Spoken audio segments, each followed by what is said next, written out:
फिर गौ माता के पीछे जो पूंछ वाला स्थान होता है वहां पर लक्ष्मी जी और गणेश जी का स्थान है। गौ माता का जो गोमय है, गोमय माने गोबर है, वो साक्षात गणेश है, गणपति है। कथा में तो हम लोग सुनते ही हैं, सारे देवताओं ने गौ माता में स्थान पाया, लेकिन गंगा जी, गणेश जी ये नहीं गए। सारे देवता चले गए। आखिर में लक्ष्मी जी ने देखा कि सारा वैकुंठ खाली हो गया। स्वयं नारायण भी चले गए, पर लक्ष्मी जी नहीं गई। सब मेरे पास आते हैं, मैं क्यों जाऊं गौ माता के पास। और गंगा जी भी नहीं गई। गंगा जी ने कहा सब तो मुझ में पवित्र होने आते हैं, मैं क्यों जाऊं। तो गंगा जी नहीं गई।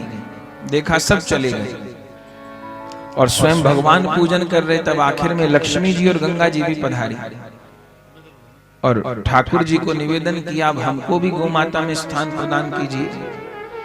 भगवान बोले अब तो गौ माता का एक एक रोम भर चुका है, अब कहीं रहने का स्थान नहीं बचा। तो लक्ष्मी जी, गंगा जी इन्होंने प्रार्थना की कहीं तो स्थान दीजिए। तब ठाकुर जी ने हंस के कहा अब तो दो चीज बची हैं। क्या? गैया का गोबर और गैया का मूत्र, गौमय और गौमूत्र।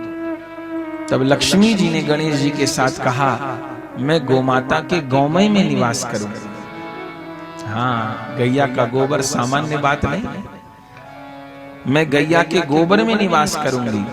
तो गणेश जी और लक्ष्मी जी ने गोमाता के गौमय में, गोबर में निवास किया है, और साक्षात गंगा जी ने गोमाता के मूत्र में निवास किया है। ऐसा और कोई प्राणी नहीं है जिसका गौमय देवताओं को स्वीकार हो। गौमूत्र से जैसी पवित्रता होती है, ऐसी पवित्रता किसी, जो गंगा जल की महिमा है वो गौमूत्र की महिमा है। ये तो यहाँ के ऐसे धर्मनिरपेक्ष नेता हुए जिन्होंने केवल सनातन संस्कृति पर कुठाराघात किया और सनातनी परंपरा के मूल्यों को नहीं माना। अगर वैज्ञानिकों के द्वारा रिसर्च की गई होती गोमाता के गोबर पर जैसी एलोपैथिक दवाइयों पर की गई, तो महाराज असलियत तो यह है कि भारत में कोई बीमार ना होता।